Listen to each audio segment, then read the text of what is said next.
Hallelujah, hallelujah, hallelujah. परमेश्वर का धन्यवाद हो, परमेश्वर की स्तुति हो। फिर से एक दिन परमेश्वर ने हमको अपने जलाली में रखा है और ये एक मौका और दिया है कि हम परमेश्वर के चरणों पर आकर परमेश्वर के जो भी परमेश्वर का वचन है उसे गंभीरता से सोचकर उसके अनुसार हम अपने जीवन को बिताने वाले हो सके। हम सिर्फ बोलने वाले ना हो बल्कि परमेश्वर के वचनों को पूरे तरीके से आत्मसात करने वाले हो जाएं। हम आज छोटी सी दुआ करेंगे। धन्यवाद पिता, धन्यवाद धन्यवाद धन्यवाद धन्यवाद धन्यवाद रूपी बलिदान पिता परमेश्वर हम आपको चढ़ाते हैं। हम पिता परमेश्वर आपके पवित्र वचनों को पिता परमेश्वर जब ये ओठों से लेते हैं पिता परमेश्वर, हमारे अशुद्ध ओठों को तो शुद्ध कर पिता, हमारे विचारों को तो शुद्ध कर पिता, हमें पूरे तरीके से पिता परमेश्वर अपने जलाली में रख पिता परमेश्वर, ताकि संसार हमसे छुप जाए पिता परमेश्वर। और अगर हम किसी को देखते हैं तो केवल और केवल एकमात्र जिंदे खुदावंत को हम देखने वाले हो जाए पिता। पिता परमेश्वर, हमारी सारी की सारी पिता परमेश्वर ख्वाहिश जो है वो केवल हमारा यीशु मसीह रह जाए, संसार पिता परमेश्वर हमसे छुप जाए। क्योंकि पिता परमेश्वर हम संसार के नहीं, संसार तो पिता परमेश्वर आज है कल खत्म हो जाएगा। हमारा जीवन पिता परमेश्वर पूरे तरीके से ओस की बूंदों की तरह है पिता परमेश्वर। जिस तरीके से पिता परमेश्वर जैसा जैसा पिता परमेश्वर उजियाला होता है ओस की बूंद पिता परमेश्वर गायब होती चली जाती है, उसी तरीके से हमारा जीवन है पिता परमेश्वर जो क्षणिक है। इसलिए पिता परमेश्वर हम स्वर्ग की वस्तुओं की ओर अपने ध्यान को लगाएं, अपने आप को पूरे तरीके से जिंदे खुदावंत के ऊपर समर्पण करने वाले हो सके। पिता परमेश्वर, जो भी वचन हम आज बोलेंगे होने दीजिएगा पिता परमेश्वर कि वो वचन हम अपने बुद्धि से नहीं, हम अपने विचारों से नहीं, हम अपने पिता परमेश्वर ज्ञान को बढ़ाने वाले नहीं, या हम बहुत अच्छा बोलते हैं ये बताने वाले नहीं, बल्कि पूरे तरीके से आप पर समर्पित होकर पिता जैसा आप हमसे बुलवाना चाहते हैं वैसा पिता परमेश्वर हम आपके पवित्र वचनों को पिता परमेश्वर बोलने वाले हो सके। पिता परमेश्वर, जितने भी ऑनलाइन पिता परमेश्वर आपके वचन को सुनने के लिए जमा होंगे उन सबको पिता परमेश्वर आप अपने पिता परमेश्वर आशीषों से मालामाल कीजिएगा पिता, और होने दीजिएगा पिता परमेश्वर कि वो जो वचन को सुनते हैं पिता, होने दीजिए कि उनके प्रार्थना के द्वारा भी बोलने वाले को बल और शक्ति मिलते रहे पिता, और बोलने वाला भी पिता परमेश्वर पूरी तरीके से आपकी आत्मा से पिता परमेश्वर ओतप्रोत होकर आपके वचन को सुनाने वाला हो सके पिता। हम पिता परमेश्वर विशेष कर प्रार्थना करते हैं पिता परमेश्वर ब्रदर अनुपम जी के लिए और सिस्टर शबनम के लिए पिता, कि उन्होंने हमें ये मौका दिया है पिता परमेश्वर कि हम आपके हुजूरी में आ सकते हैं, आपके वचन को हम समझ सकते हैं, आपके वचन को हम गहन अध्ययन करके हमारे ऊपर पिता परमेश्वर जो कमजोरियां हैं उसको हम समझ सकते हैं पिता। और इसलिए हम उन दोनों का बहुत बहुत धन्यवाद करते हैं। सारी बातों के लिए पिता परमेश्वर आपको आशीषों के साथ में पिता परमेश्वर बरसात हमारे बीच में होने के लिए प्रार्थना करते हुए ये प्रार्थना यीशु मसीह के नाम से मांगते हैं। सुनिए और कबूल करिए। आमीन पिता, आमीन। धन्यवाद हो पिता परमेश्वर का आज के दिन के लिए जो जीवित वचन परमेश्वर ने हमें यहाँ पर पेश करने के लिए आज खुद परमेश्वर हमारे बीच में उपस्थित है, उसके लिए हम धन्यवाद देते हैं। क्योंकि हम केवल परमेश्वर की उपस्थिति को ही चाहते हैं। परमेश्वर ही है जो अपनी उपस्थिति के द्वारा हमसे पवित्र आत्मा से बातें करेगा और हम पूरे तरीके से छिप जाएं और परमेश्वर हमारे बीच में होकर बोले, परमेश्वर हमारे साथ में चले। हम परमेश्वर से यही प्रार्थना करते हैं। आज का जो मेरा विषय है वो है सैक्रिफाइस। एक्चुअली मेरे को टेम्परामेंट जो हमारा है, जो हमारा टेम्परामेंट जो है उसके बारे में बोलना है और उसको हम किस तरीके से अपने टेम्परामेंट को हम सैक्रिफाइस करें। जो हमारा पुराना जो टेम्परामेंट है उसको हम निकाल कर किस तरीके से परमेश्वर के अस्तित्व को पहचान कर परमेश्वर के अनुसार अपने जीवन को मोड़ने वाले हो सके, इसी विषय पे आज हमको उसके ऊपर परमेश्वर के वचन के ऊपर बोलना है। तो आज जो हम देखते हैं कि आज के समाज में हम सब जो मनुष्य प्राणी के रूप में इस दुनिया में हैं, कुछ दिन के लिए जब हम इस दुनिया में आए हुए हैं, तो हमें देखते हैं कि इस संसार की दुनिया में जब हम रहते हैं तो हमें क्रोध आना स्वाभाविक है। हमें छोटी छोटी बातों पे क्रोध आने लग जाता है। हमारा टेम्परामेंट इतना ज़्यादा हाई हो जाता है कि उस समय हम ये भूल ही जाते हैं कि परमेश्वर हमारे साथ में है। Praise the Lord Rohini, praise the Lord. परमेश्वर हमारे साथ में है और हम परमेश्वर के द्वारा रचे गए हैं, और परमेश्वर हमारी बुलाहट को, परमेश्वर उसी समय हमको बुलाहट उसकी सुनाई देगी जब हम परमेश्वर के अनुसार अपने जीवन को मोड़ने वाले हो सकेंगे। और इसलिए हम देखते हैं कि क्रोध का अनुभव रोज व रोज हर कोई करता है। कोई ये नहीं कह सकता कि मुझे क्रोध नहीं आता, और अगर कोई है कि उसे क्रोध नहीं आता है तो वो सचमुच में एक बहुत बड़ी ब्लेसिंग है कि वो व्यक्ति को क्रोध नहीं आता। परंतु मैं देखती हूँ कि रोज के रोज डेली जीवन में, praise the Lord reverend Angelina, बहुत खुशी हुई आपको देखकर, praise the Lord, praise the Lord. तो हम देखते हैं कि हमारे दैनंदिनी जीवन में अगर कोई व्यक्ति कहता है कि मुझे कभी भी क्रोध नहीं आता, तो सचमुच में उसके साथ में रह के हमने भी ये सीखना है कि किस तरीके से वो अपने क्रोध पर कंट्रोल करता है। पहले जो ये क्रोध है वो एक हानि रहित भावना को लेकर आता है। पहले जो क्रोध आता है उससे हमारी कोई हानि ना हो, इतना ही क्रोध हमको आएगा। हम एकदम क्रोध में एकदम ज़्यादा उत्तेजित नहीं हो जाएंगे। तो वो जो क्रोध है वो हानि रहित क्रोध को दर्शाता है। तो इसके बाद में वो धीरे धीरे धीरे धीरे जो क्रोध जो है वो शैतानी रूप ले लेता है, और हमारे शरीर में शैतान के अनुसार वो बढ़ता चला जाता है। और हम उस समय ये भी नहीं समझ पाते कि हम कितने क्रोधी मनुष्य हैं, क्योंकि क्रोध जब आता है मनुष्य अपने आप को भूल जाता है, वो अपने आपे में नहीं रहता, और वो उसके साथ में, क्रोध के साथ में एक नफरत भी आती है। अकेला क्रोध आपके पास में कभी नहीं आएगा। क्रोध के साथ में नफरत आती है, क्रोध के साथ में लोगों का तिरस्कार आता है, क्रोध के साथ में हम उन लोगों के लिए गलत गलत बातें सोचने लगते हैं, या उनके प्रति हमारे मन में एक दुष्टता की भावना जागृत हो जाती है कि उसने मुझको ऐसा कहा, मैं अब उसको देख लूँगा। तो ये जो सब चीज़ें हैं, मैं इसके ऊपर ज़्यादा नहीं बोलूँगी, हर कोई जानता है, कोई ये नहीं कह सकता कि मैं नहीं जानता कि क्रोध क्या है। तो क्रोध एक जो चीज़ है उसको एक ही खतरनाक चीज़ में वो हमको बदल देता है। परमेश्वर में भी हम रहते हैं, परमेश्वर के साथ में भी हम रहते हैं, परमेश्वर के वचन को हम आत्मसात भी करते हैं, परमेश्वर के वचन को हम चबा चबा कर खा भी लेते हैं, परमेश्वर के वचन पर हम पूरी तरीके से आत्मचिंतन करते हैं, और वही वचन को लेकर हम फेसबुक पर भी आ जाते हैं। पर क्या कभी हमने सोचा है कि इसके पहले, जैसे मेरा समय 6 o'clock तक से शुरू होता है, तो 6 बजे तक का, चलिए मैं मान के चलिए मेरे उठने के बाद, मेरे जागने के बाद 6 बजे तक मैंने कितने बार क्रोध किया। Praise the Lord Urmila, praise the Lord.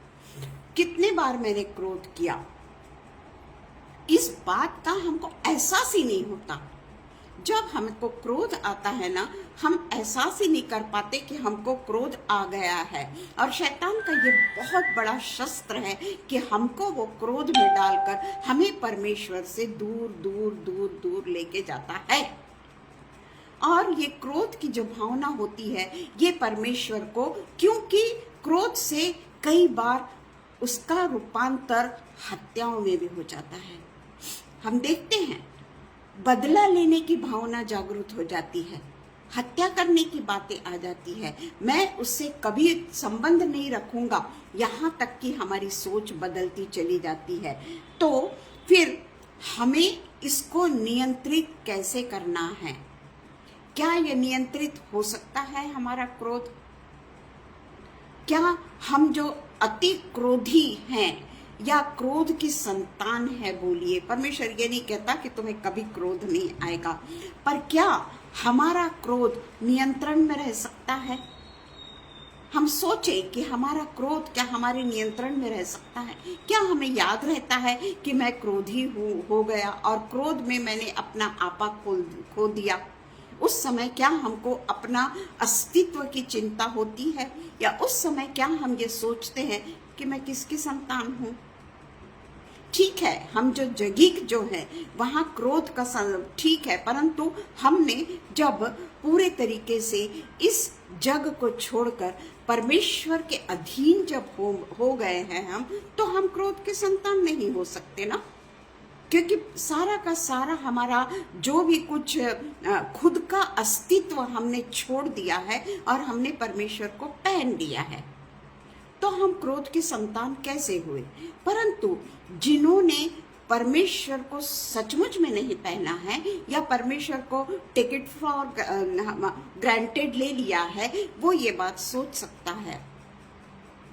मुझे भी क्रोध आता है, मैं भी बड़ी जल्दी क्रोधी हो जाती हूँ, परंतु जब हम परमेश्वर के वचनों में ज्यादा से ज्यादा इन्वॉल्व होते चले जाते हैं, तब हमारा मन हमको कचोटता है, तब हमारा मन नहीं हृदय हमको कचोटता है कि जिस हृदय में परमेश्वर बसा है, जिस हृदय में परमेश्वर के वचन बसे हुए हैं, क्या वो हृदय में दो चीजें रह सकती है? और वो भी परस्पर विरोधी चीजें रह सकती है। एक तो हो गया क्रोध और दूसरा हो गया परमेश्वर का वचन। तो हम इस बात के लिए मैं खुद इस बात के लिए सोचने पे मजबूर हो गई कि क्या सचमुच में मैं दोनों भी चीजों को संतुलन करके चल रही हूँ, कि परमेश्वर के वचन का भी मैं अध्ययन कर रही हूँ, परमेश्वर के वचन को भी मेरे को बोलना है, और यहाँ मैं क्रोध का भी सेवन कर रही हूँ। ये बहुत ही ज्यादा हम देखते हैं कि जब हम परमेश्वर के पूरे तरीके से शरण में चले जाते हैं, जब हम परमेश्वर को पूरी तरीके से पहन लेते हैं, या हम अपना सहारा केवल और केवल अपने आत्मिक पिता को बनाते हैं, आत्मिक पिता की ओर हमारी आंखें लगी हुई होती है, आत्मिक पिता के वचनों की ओर हम पूरे तरीके से वचनों में उसके वचनों को हम इस तरीके से चबा जाते हैं कि वो हमको मीठा लगता है। अगर इस तरीके की भावना हमारे साथ में हो, अगर परमेश्वर को हम पूरे तरीके से अपना सर्वस्व मान लेते हैं, अपना कंप्लीट हम समर्पण परमेश्वर को कर देते हैं, अपना सहारा जब हम परमेश्वर को बना लेते हैं, उस समय हम देखते हैं कि परमेश्वर के साथ चलने में किस तरीके से हमारे क्रोध पर हमने कंट्रोल पाया है, नियंत्रण पाया है। या हमारा जब हम स्टडी करेंगे तो हम देखेंगे कि पहले हम कितने क्रोधी थे, हमको छोटी छोटी बातों पे क्रोध आता था, परंतु जैसे ही हमने परमेश्वर को सब कुछ समर्पण कर दिया, हमको समर्पण करना है। परमेश्वर तो हमारे इर्द गिर्द में घूमते ही रहता है, ऐसा नहीं कि परमेश्वर ने हमको छोड़ दिया, परंतु समर्पण हमको करना है, समर्पित जीवन हमको जीना है। और जब हम पूरे तरीके से एकमात्र सच्चे परमेश्वर का सहारा ले लेते हैं ना, उस समय सचमुच में परमेश्वर हमको ऐसी शक्ति देता है कि हम पूरे तरीके से क्रोध से दूर तो नहीं होते। मैं ये नहीं कह रही कि हम क्रोध से दूर हो जाते हैं, परंतु हमको एकदम से समझ में आता है कि मैं कुछ गलती कर रही हूँ। मैंने जब इसको छोड़ दिया है, जब मैंने क्रोध को तिलांजलि दे दी हूँ, तो मैं मेरे अस्तित्व के लिए, या मेरा अगर अपमान हो रहा है या मुझे कहीं डोमिनेट किया जा रहा है, ये सारे शस्त्र शैतान के हैं। और वही शैतान जो एक क्रोध, उसको मालूम है कि हम बहुत क्रोधी हैं, वो जानता है, परंतु जब हम परमेश्वर के पास आने से एक शांति को चाहते हैं, तो वो हमारे जीवन में और ज्यादा अड़चनों को लाते रहता है। परंतु जब हम परमेश्वर को पूरे तरीके से समर्पित हो जाते हैं ना, शांति का राजकुमार उसका नाम है, हमारे खुदा का नाम है शांति का राजकुमार। वो शांति के राजकुमार के हाथ को जब हम थाम लेते हैं तो वो अपने पवित्र आत्मा का हमको एक कवच देता है। पवित्र आत्मा हम पे पूरे तरीके से छा जाती है।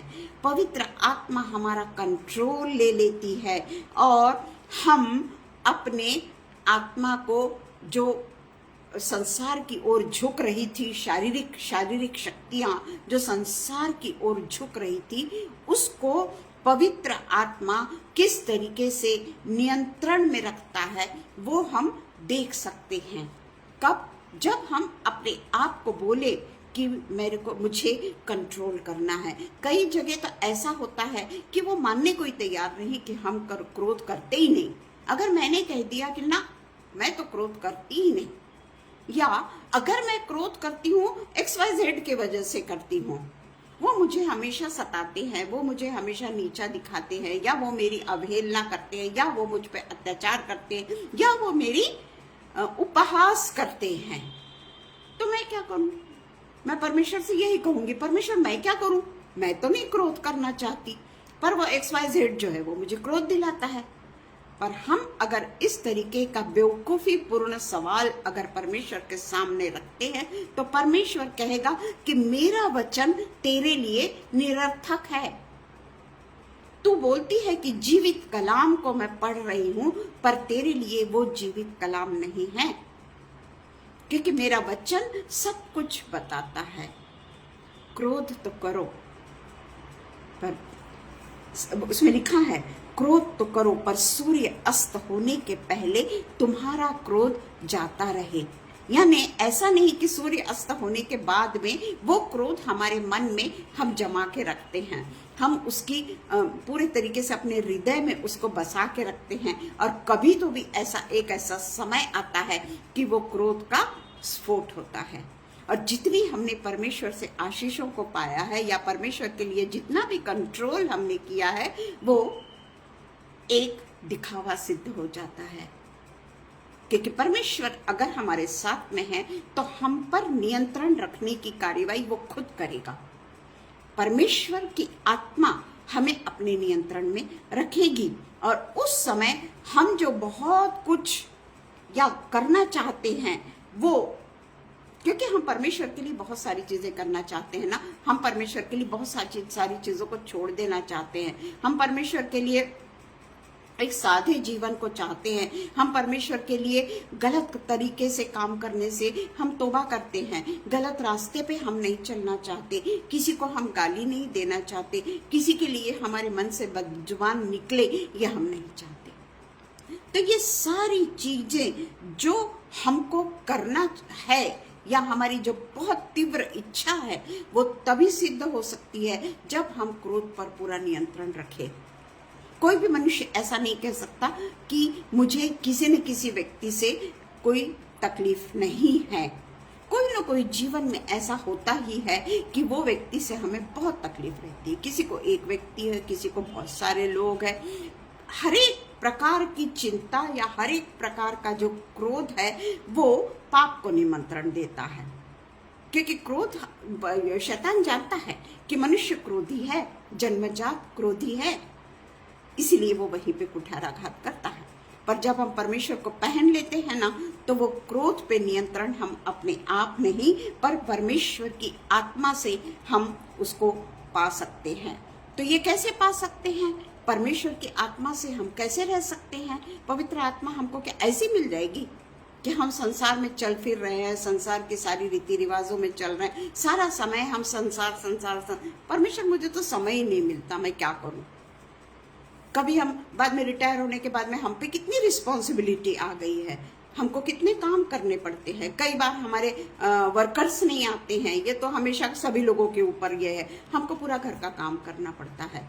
पर परमेश्वर के लिए हमको अगर ये सब बातों को नियंत्रण में रखना है तो उसके साथ हमको सदैव एकनिष्ठ और उसके साथ में जुड़े रहना है। कैसे जुड़े रहेंगे? क्योंकि हम तो दिन भर बैठ के बाइबल तो नहीं पढ़ सकते हैं, परंतु जो कुछ हमने वचन को पढ़ा हुआ है वो वचन के द्वारा हम परमेश्वर की निरंतर स्तुति करते रहें, निरंतर प्रार्थना में लगे रहे। परमेश्वर ने ये नहीं कहा कि तू कैसी प्रार्थना करता है, तू बहुत ज्यादा अच्छे अच्छे शब्दों का प्रयोग करता है या तू ऐसे ही चलाऊ भाषा में प्रार्थना करता है। परमेश्वर ये नहीं कहता। परमेश्वर को तो टूटी फूटी बातें भी हमारी समझ में आ जाती है कि हम उससे क्या कहना चाहते हैं। वो अपने वचनों के द्वारा हमसे तुरंत बातें करने लगता है। हम अगर परमेश्वर के पास में जाते हैं ना, तो उसके वचनों, वो अपने वचनों के द्वारा हमको प्रेरित करता है कि ये वचन तेरे लिए कहाँ लिखा हुआ है, या आज तेरे लिए मैं ये वचन दे रहा हूं। ये कौन बताता है? अगर समझ जाओ, क्रोध के ऊपर जब बोलना होता है समझ में नहीं आता कि कौन से टॉपिक पे बोला जाए, वही उधेड़-बुन रहती है कि कौन से टॉपिक में बोलेंगे आज।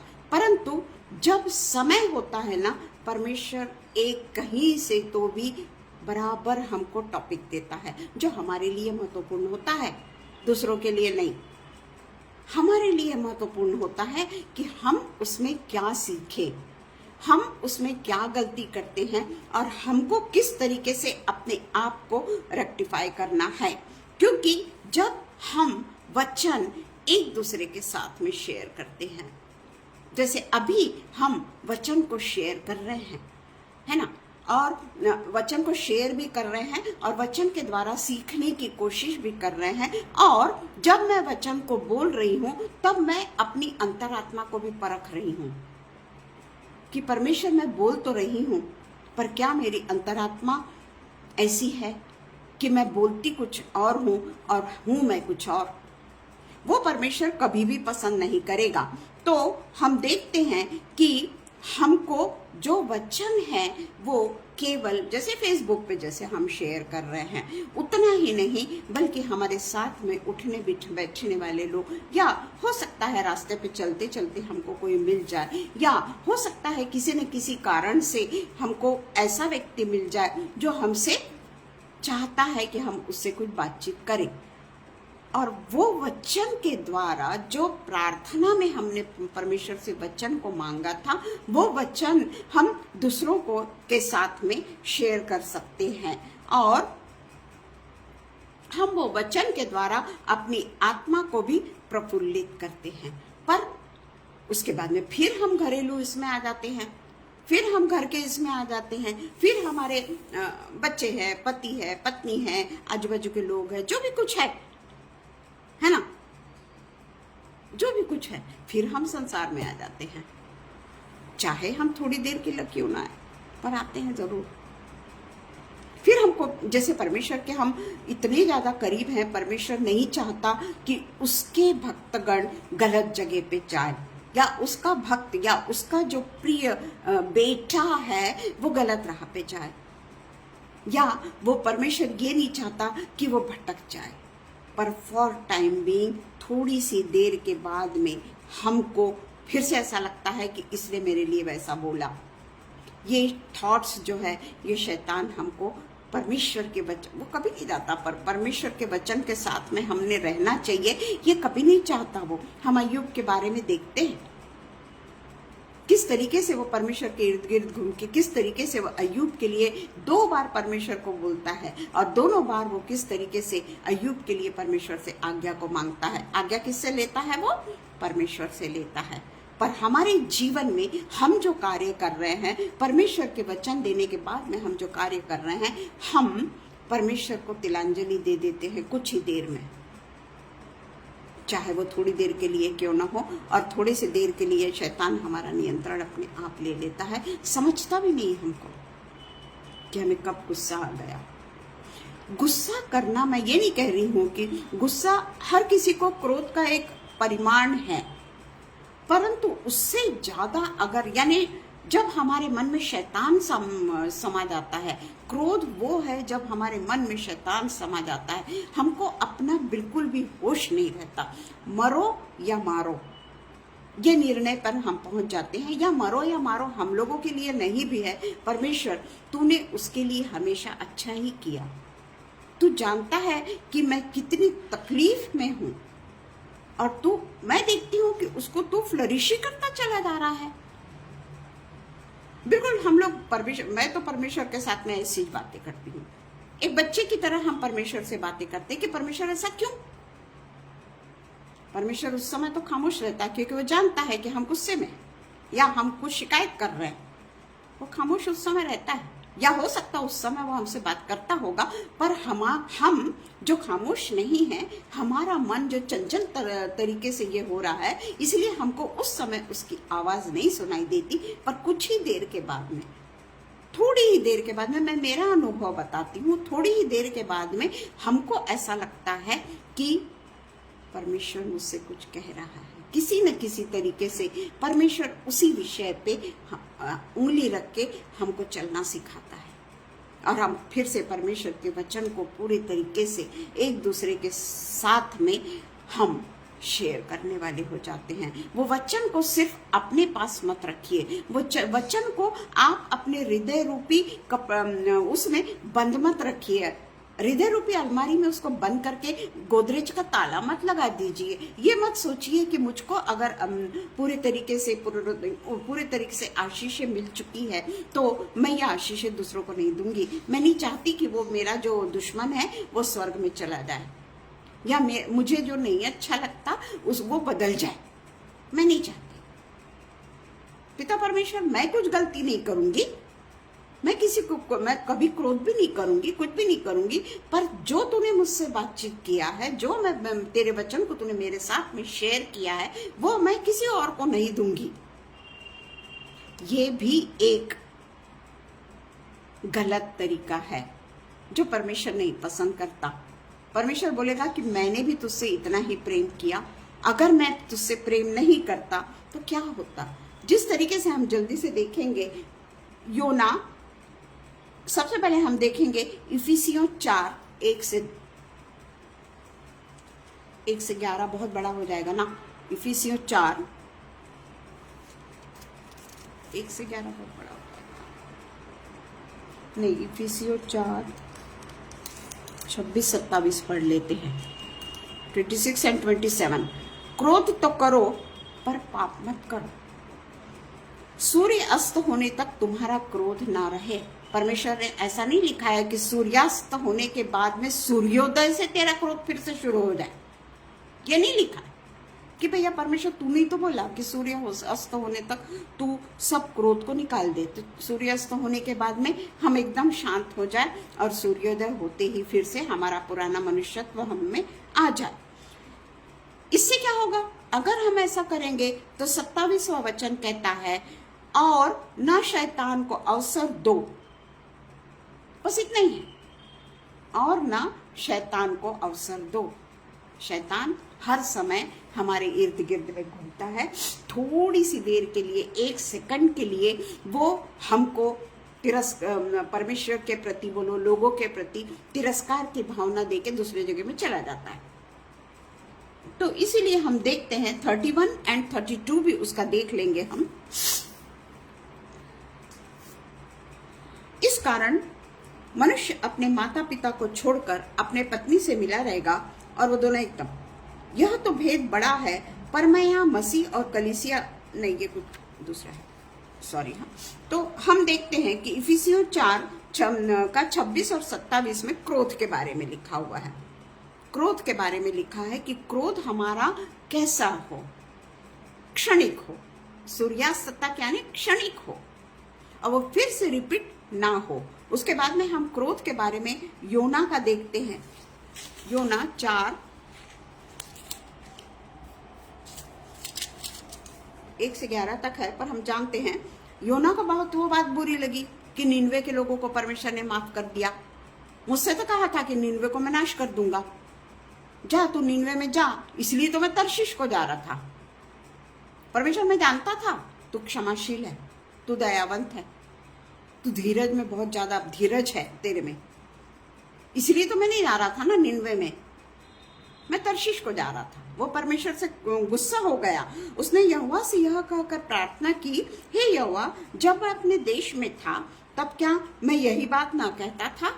इसी कारण मैंने तेरी आज्ञा ना सुनते ही तर्शीश को भाग जाने के लिए फुर्ती की, क्योंकि मैं जानता था कि तू अनुग्रहकारी, दयालु परमेश्वर है और विलंब से क्रोध करने वाला, करुणानिधि और दुख देने से तू प्रसन्न नहीं होता। परमेश्वर के सारे कैरेक्टर को योना अच्छी तरीके से जानता है, हम भी जानते हैं। इसलिए अब हे यहोवा मेरा प्राण ले ले। उसको इतना गुस्सा आता है कि निन्वे के लोगों को परमेश्वर ने क्यों बचाया, और इतना उस नगर में निकलकर उसकी पूरब की ओर बैठ गया और छप्पर लगाकर छाया में बैठ गया। और उसके बाद में यहोवा परमेश्वर का वो जहाँ पे सोया हुआ है वहां पे एक रेड़ का पेड़ लगा देता है, और वहां वो बहुत अच्छा लगता है उसको ठंडी ठंडी हवा लगने लगती है और योना के सिर पर छाया हो जाती है, और वो बहुत आनंदित हुआ। जब सवेरे पाँव फटने लगी तो परमेश्वर ने वो जो पेड़ है रेड़ का, उस पे सारे कीड़े ये कर दिए और वो उसको जला डाला। और क्रोध आता है योना को। परमेश्वर ने योना से कहा, तेरा क्रोध जो रेड़ के पेड़ के कारण भड़का है, क्या वह उचित है? उसके ऊपर का हम सब जानते हैं कि योना फिर से परमेश्वर को कहता है, तो वो कहता, क्या अच्छा है, वरन क्रोध के मारे मरना भी अच्छा होता। उसने कहा, हाँ, मेरा क्रोध जो भड़का है वह अच्छा ही है, वरन क्रोध के मारे मरना भी अच्छा होता। तब यहोवा ने उससे कहा, जिस रेड़ के पेड़ के लिए तूने कुछ भी परिश्रम नहीं किया, ना उसको बढ़ाया, वो एक ही रात में हुआ और एक ही रात में नष्ट भी हो गया। उस पर तूने तरस खाए। पर फिर वह यह बड़ा नगर निन्वे, जिसमें 1,20,000 से अधिक मनुष्य हैं, अपने दाहिने बाएं हाथों का भेद नहीं पहचानते और बहुत से घरेलू पशु भी उसमें रहते हैं, तो क्या मैं उस पर तरस न खाऊं? ये हम योना के बारे में अच्छी तरीके से जानते हैं, और योना भी जानता था कि परमेश्वर किस तरीके से दयालु, अनुग्रहकारी है और विलंब से क्रोध करने वाला है। जब हम परमेश्वर की बातों को इतने अच्छे तरीके से जानते हैं कि परमेश्वर ने ही हमारे जीवन को रचा है, जिस तरीके से रेड़ का जो पेड़ है योना के लिए उसने नहीं लगाया, उसने उसके लिए कोई भी कठिनाई नहीं झेली, उसको खाद नहीं डाला, उसको पानी नहीं डाला, उसको छोटे से बड़ा होते तक नहीं देख सका, तो परमेश्वर उससे यही कहते हैं कि निन्वे को जब मैंने बनाया, तो उसी तरीके से पिता परमेश्वर हमसे भी प्रेम करते हैं और हमें भी हमें अवसर पे अवसर देते रहते हैं। क्रोध हमें आता है, हम जानते हैं कि हमें क्रोध आता है, पर कुछ देर के बाद में परमेश्वर हमसे बात करते हैं और वो क्रोध जो हमको आया उसके लिए हम परमेश्वर से माफी मांगते हैं। ऐसा नहीं, कोई नहीं कह सकता कि मुझको क्रोध नहीं आता, परंतु हम देखते हैं कि पनिन्ना 1 शमूएल 1:6 हम अच्छी तरीके से जानते हैं कि हन्ना और पनिन्ना उसको चिढ़ाती थी, हमेशा उसको रीस दिलाती थी हन्ना को, क्योंकि हन्ना के पास में कोई संतान नहीं थी और उसका जो पति है वो हन्ना से बहुत प्यार करता था। परंतु यहाँ पे पनिन्ना जो है वो एक क्रोध का प्रतीक है, क्रोध का प्रतीक है पनिन्ना, जो उसको रीस दिलाती थी, जो उसको चिढ़ाती थी, उसको टीस देती थी कि तेरे पास कोई बच्चा नहीं है। उसको शायद हो सकता अपने बच्चों को हाथ भी लगाने नहीं देती होगी कि भाई तेरे पास में बच्चा नहीं है।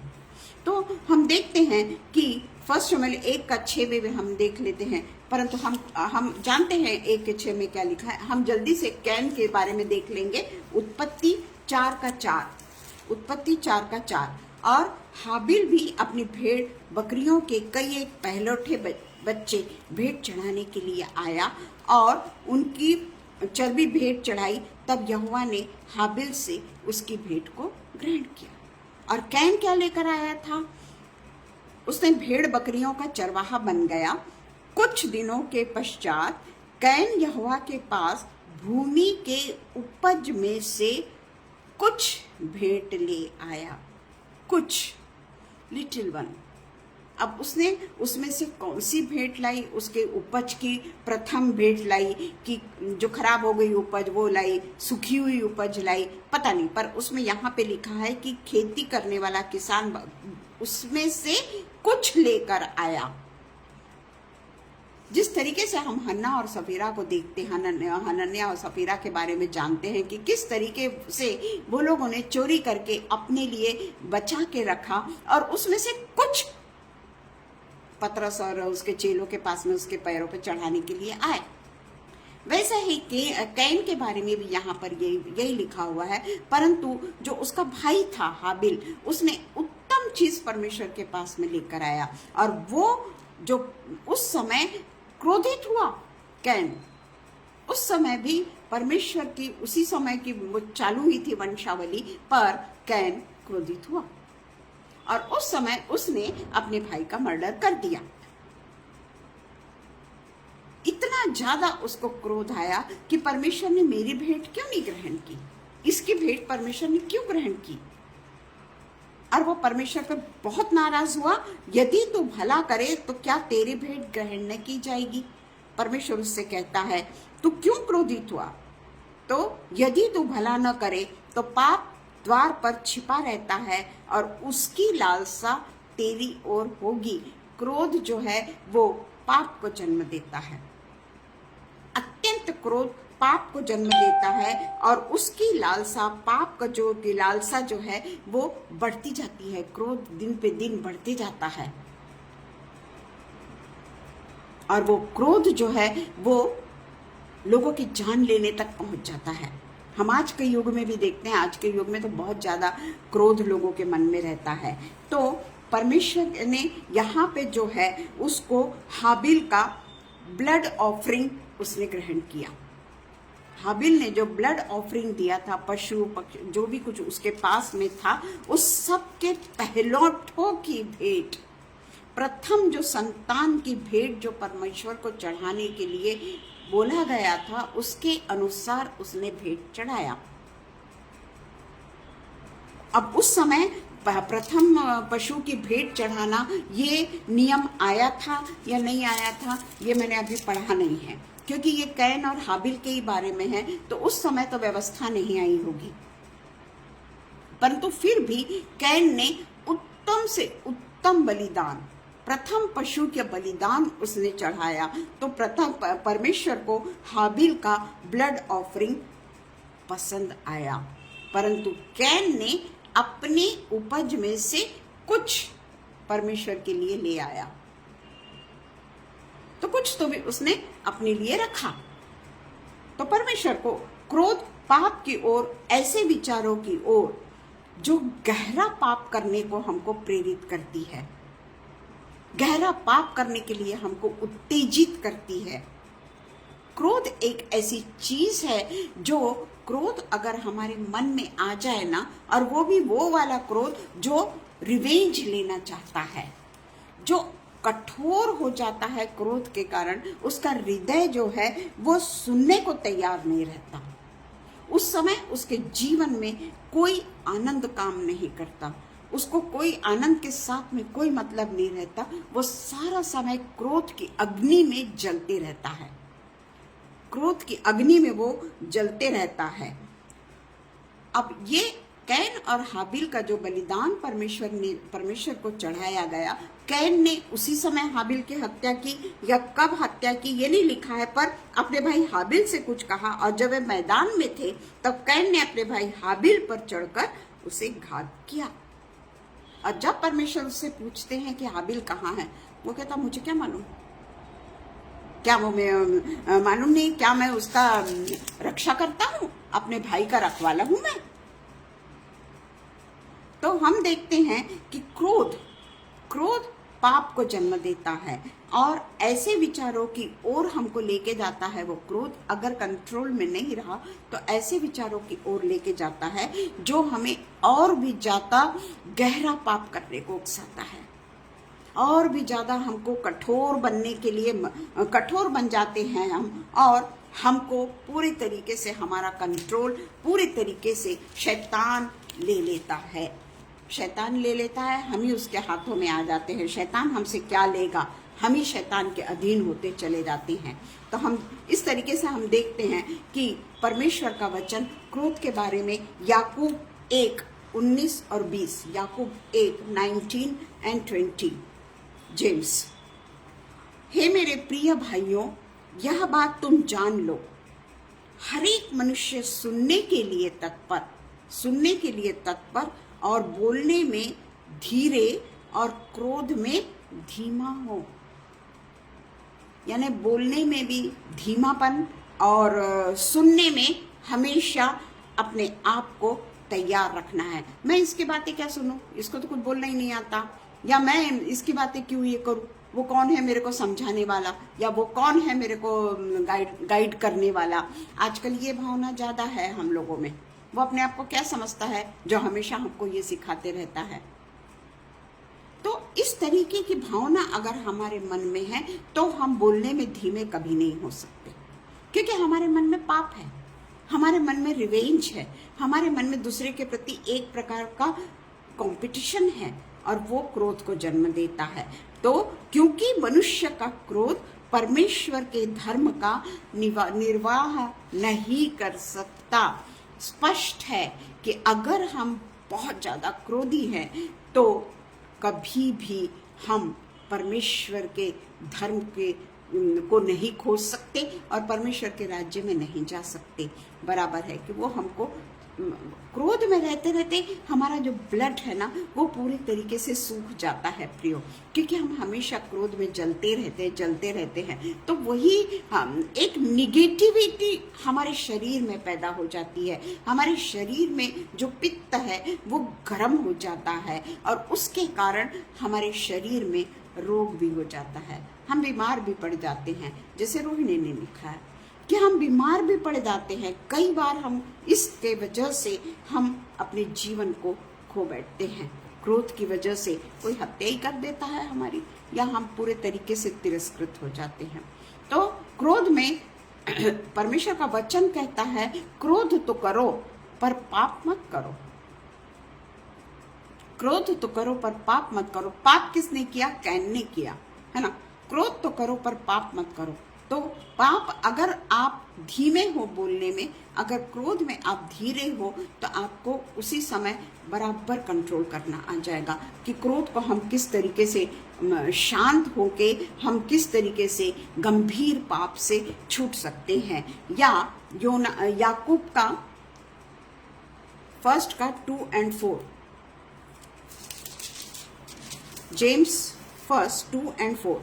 हे मेरे भाइयों, जब तुम नाना प्रकार की परीक्षाओं में पड़ो तो उसे पूरे आनंद की बात समझो, यह जानकर कि तुम्हारे विश्वास के परखे जाने से धीरज उत्पन्न होता है। परमेश्वर देखता है हमको, यानी ना कि तुम कितने ज्यादा, हम बोलते हैं हम बहुत विश्वासी हैं, हम बहुत विश्वासी हैं, पर परमेश्वर कहता है कि नाना प्रकार की परीक्षाओं में पड़े तो उसे पूरे आनंद की बात समझो, यह जानकर कि तुम्हारे विश्वास के परखे जाने से धीरज उत्पन्न होता है। पर धीरज को अपना पूरा काम करने दो कि तुम पूरे और सिद्ध हो जाओ और तुम्हें किसी बात की घटी ना हो। ये स्पष्ट रूप से कि इस तरीके से अगर हम अपने जीवन को चलाते हैं तो हम कभी भी क्रोध में धीमे पाए जाएंगे। क्रोध तो सभी का आता है, पर क्रोध से हम अपने मानसिक संतुलन को खोकर आत्मिक रूप से अपने आप को नहीं मारेंगे।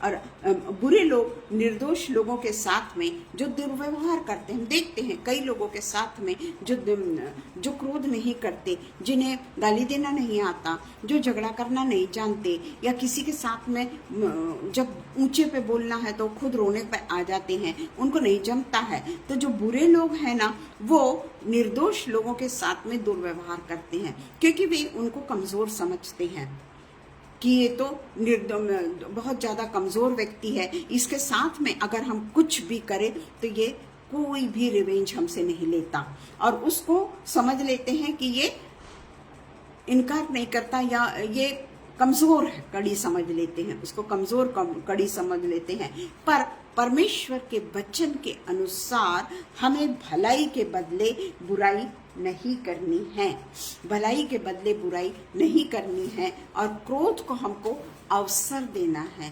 क्रोध एकदम से हमारे अंदर ना आ जाए। हम आखिरी में पढ़ेंगे रोमन्स 12:18 से 21, रोमन्स 12:18 से 21, रोमन्स 12:18-21।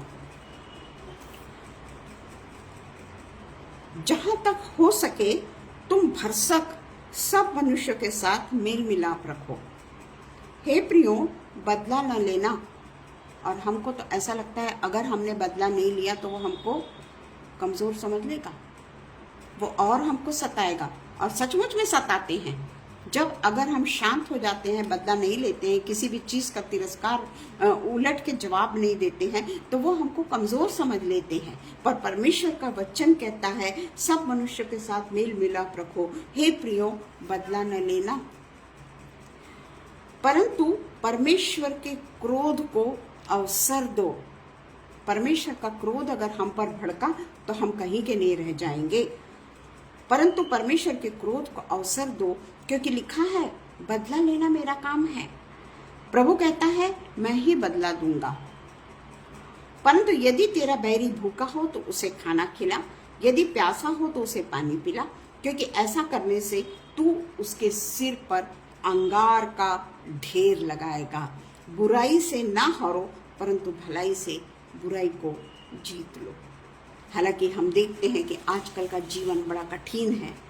आज कोई भी जीवन में इतना आसानी से हमको जीवन जीना मुश्किल हो जाता है, पर परमेश्वर के साथ में हमको पूरे तरीके से लिखा है भरसक, पूरा यानी पूरी जान लगा देना है हमको लोगों के साथ में मेल मिलाप से रहने के लिए। तो इस बात की ओर हम याद रखें कि क्रोध करना महापाप है। ऐसा नहीं कि क्रोध नहीं करना, क्रोध तो हर एक मनुष्य का आता है, पर क्रोध की कोई सीमा है। हम क्रोध में धीमे हों। हम सब एक दूसरे के लिए यही प्रार्थना करें कि हम अपने क्रोध को पूरे तरीके से नियंत्रण में रखने वाले हो सके। आइए हम प्रार्थना करें। Hallelujah, hallelujah, hallelujah. धन्यवाद, धन्यवाद, धन्यवाद, धन्यवाद देते हैं पिता परमेश्वर इस सुंदर कलाम के लिए। पिता परमेश्वर, जो क्रोध के बारे में आज पिता परमेश्वर आपने हमसे बातचीत की, हम आपसे प्रार्थना करते हैं पिता परमेश्वर, हमारे जीवन को पूरे तरीके से बदलने वाले परमेश्वर, आप सदैव पिता परमेश्वर हमारे साथ में होइए।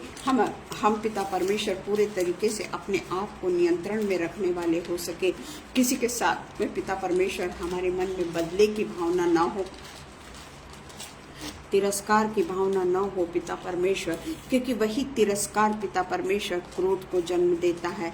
धीरे धीरे धीरे धीरे वही क्रोध बढ़कर पिता परमेश्वर पाप को जन्म देता है, क्योंकि पिता परमेश्वर इससे लोगों का खून कर देते हैं, लोगों को मार डालते हैं, बहुत बुरे बुरे काम हम देखते हैं।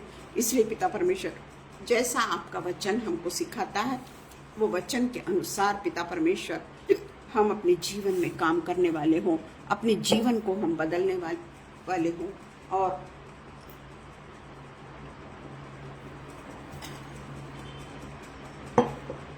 पूरे तरीके से पिता परमेश्वर आप पे समर्पित जीवन हम जीने वाले हों। आपका वचन पिता परमेश्वर, हम ये प्रार्थना करते हैं कि वो वचन हम सिर्फ केवल पढ़ने वाले ना हो, बल्कि उसको अंगीकार करने वाले हो। उसको पिता परमेश्वर अपने आप में पूरी तरीके से ओतप्रोत हमारे ब्लड में वो चला जाए पिता, ताकि पिता परमेश्वर वो हमारे शरीर में रहे और हमारे क्रोध को नियंत्रण में रखे। हम कोई बुराई ना करने वाले हो सके पिता। हम जानते हैं कि हमारे जो विद्रोही हैं, विरोधी लोग हैं, वो हमको सताने से बाज नहीं आते, क्योंकि पिता परमेश्वर उनकी टेंडेंसी ये होती है कि अगर हम तकलीफ में होते हैं, अगर हम चिंता में चले जाते हैं, अगर हमारे घर का कुछ नाश होता है, तो वो लोग पिता परमेश्वर उसमें खुश होते हैं। वो पिता परमेश्वर खुशी मनाते हैं, परंतु पिता परमेश्वर आपके वचन के अनुसार आप हमारी सहायता करिए, आप हमारी मदद करिए, ताकि पिता परमेश्वर हमारा उसमें कोई भी ऐसे नुकसान न होने पाए, और पिता परमेश्वर हम पूरे तरीके से आपके नियंत्रण में रह के पूरे तरीके से आपके वचनों के अनुसार और पिता परमेश्वर आपकी आज्ञाओं के अनुसार हम चलने वाले हो सके। पिता परमेश्वर यहाँ पर जितने भी लोग जमे हैं पिता ऑनलाइन, जो पिता परमेश्वर आपके वचन को पिता परमेश्वर जिन्होंने सुना है, और पिता परमेश्वर सुनाने वाले के लिए हम यही प्रार्थना करते हैं कि हर कोई परमेश्वर के लिए आशीषों को मांग ले, बहुतायत की आशीषों को मांग ले, वो आशीषों को मांग ले जो परमेश्वर ने हमें अनंत जीवन की आशीष दी है। वो जीवन की आशीषों को मांग ले, स्वर्गीय आशीषों को मांग ले, स्वर्गीय सुखों को मांग ले, आत्मिक सुखों को मांग ले, ना कि शारीरिक सुख के लिए, शारीरिक अभिलाषाओं के लिए, शारीरिक घमंड के लिए हम पूरे तरीके से अपने आप को पिता परमेश्वर मृत घोषित कर दें, और परमेश्वर के लिए हम जीवित पिता परमेश्वर पूरे तरीके से आराम से परमेश्वर के साथ में कितनी भी तकलीफ क्यों ना आए, पर हम परमेश्वर के वचनों पर पूरे तरीके से खंबीर खड़े रहें और अपने आप को डगमगाता हुआ महसूस न करें, क्योंकि परमेश्वर का आत्मा हमारे साथ में है। पिता परमेश्वर, जो पिता परमेश्वर ऑफलाइन ये वचन को देखेगा, उनको भी पिता परमेश्वर आप अपने आशीषों से मालामाल करिए। पिता परमेश्वर, हम उन बीमारों के भी लिए प्रार्थना करते हैं जो पिता परमेश्वर अस्पताल में होंगे, या हो सकता है पिता परमेश्वर बीमारी से बहुत ग्रसित होंगे, उन सब के लिए हम प्रार्थना करते हैं। उनके बिस्तर को पिता परमेश्वर पलट दीजिए, उनके लिए ये वचन जो है पिता परमेश्वर एक औषधि का काम करने वाला हो सके, वो औषधि का काम करने वाला हो सके आपका वचन, कि वो उठकर खड़े होकर परमेश्वर के नाम की पूरे तरीके से आत्मसात करके उसको होली स्पिरिट को धन्यवाद धन्यवाद और धन्यवाद देने वाले हो सके, उनका नया जीवन वो महसूस करने वाले हो सके, नए जीवन को वो जीने वाले हो सके। पिता परमेश्वर, सब कुछ पिता परमेश्वर हम आप ही के पुत्र यीशु मसीह के नाम से मांग लेते हैं, सुनिए और कबूल करिए। आमीन आमीन। Praise the Lord my, praise the Lord. धन्यवाद हो सबको आज के दिन के लिए। पिता परमेश्वर को मेरे लिए हमेशा प्रार्थना में रहिए कि मैं भी पवित्र आत्मा के द्वारा जैसी बोलती हूँ उस तरीके से मेरा भी जीवन पूरे तरीके से चेंज होने वाला हो सके। आमीन।